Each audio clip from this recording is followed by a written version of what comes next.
Hello guys, how are you? Hope you all are doing well. I welcome back you all on your own YouTube channel Simple and Smart Studies. So आज के इस video में हम economics पढ़ेंगे।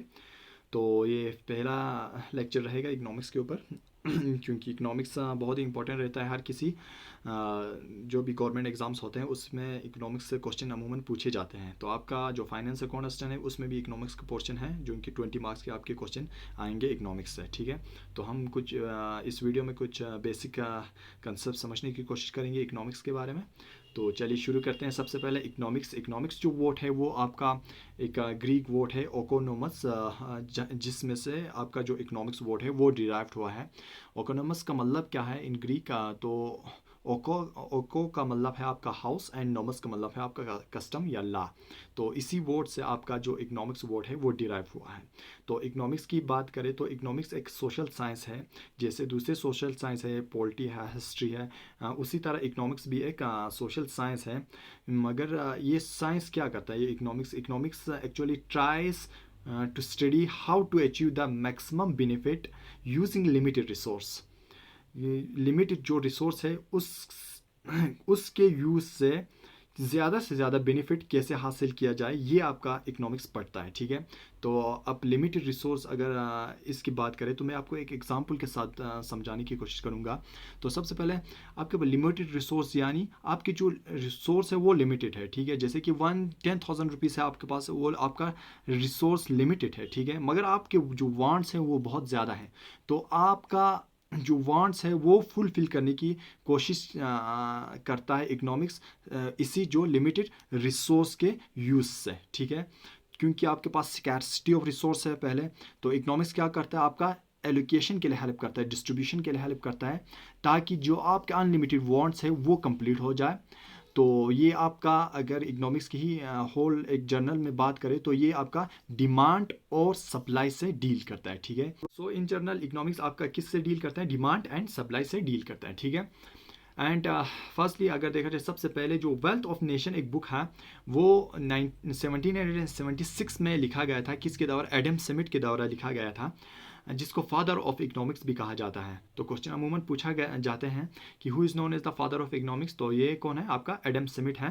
तो ये भी पूछा जाता है कि एडम स्मिथ ने कौन सा बुक लिखा? तो वेल्थ ऑफ नेशन आपका एडम स्मिथ ने लिखा था 1776 में। So he is also known as father of nation. तो होप आप लोगों को इकोनॉमिक्स के बारे में जो बेसिक कंसेप्ट है वो समझ में आया होगा।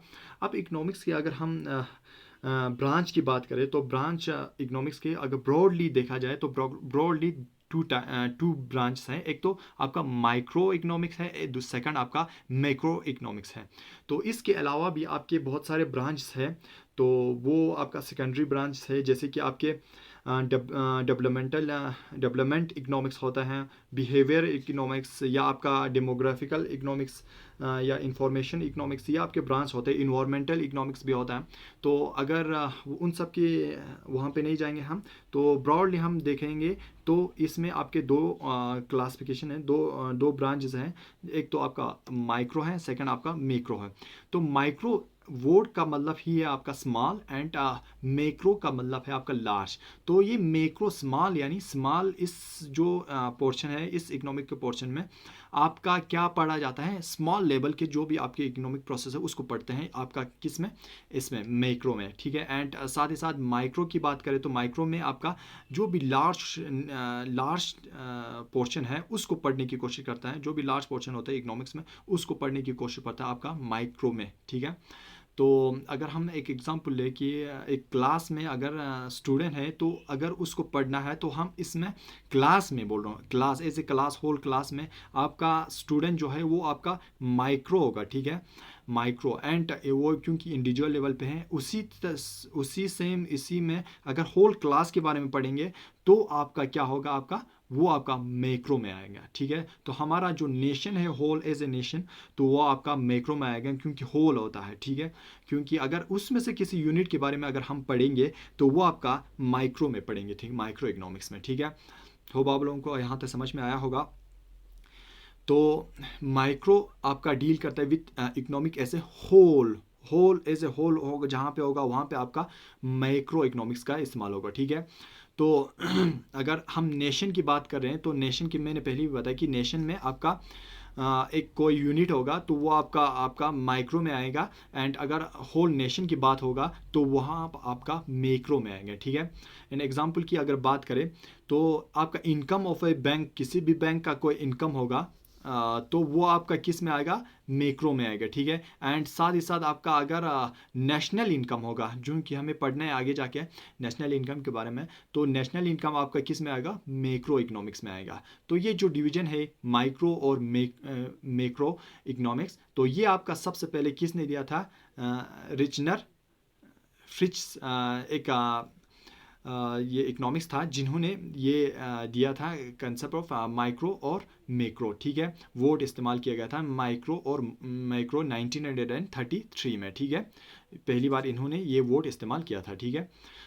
और यहाँ पे अगर माइक्रो इकोनॉमिक्स की अगर बात करें तो यहाँ पे बेसिक प्रिंसिपल्स की अगर बात करें, जो माइक्रो इकोनॉमिक्स है उसमें आपका इंडिविजुअल डिमांड की बात करता है और इंडिविजुअल सप्लाई की बात करता है। मैंने आपको पहले ही बताया था कि जो इकोनॉमिक्स है अगर ब्रॉडली देखा जाए तो वो फिर किस से डील करता है, डिमांड एंड सप्लाई से डील करता है।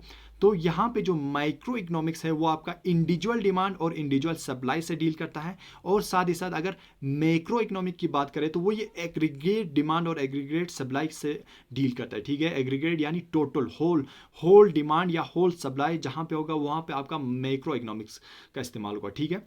तो ये इसमें आता है मैक्रो इकोनॉमिक्स में।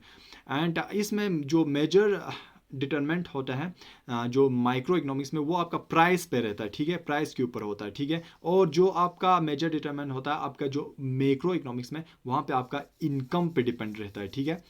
इसके ऊपर ये आपका इनकम जो है वो आपका मेजर डिटरमेंट होता है इसमें माइक्रो इकोनॉमिक्स में। एंड माइक्रो इकोनॉमिक्स का फादर आपका सेम एडम स्मिथ ही माइक्रो इकोनॉमिक्स का फादर कहा जाता है। एंड अगर मैक्रो इकोनॉमिक की बात करें तो जे.एम. किन्स आपका जो मैक्रो इकोनॉमिक्स है उसका फादर माना जाता है, ठीक है। तो होप आप लोगों को यहाँ तक समझ में आया होगा। तो हम कल से जो इकोनॉमिक्स के टॉपिक हैं हमारे सिलेबस में दिए हुए हैं तो उसके हिसाब से चलेंगे, वन बाय वन वो टॉपिक्स करेंगे। तो ये कुछ बेसिक कंसेप्ट्स था इकोनॉमिक्स के बारे में। तो होप आप लोगों को लेक्चर अच्छा लगा होगा। अगर वीडियो अच्छा लगा तो लाइक, सब्सक्राइब और शेयर ज़रूर करें चैनल को। मिलते हैं अगले वीडियो में, तब तक के लिए goodbye and take care.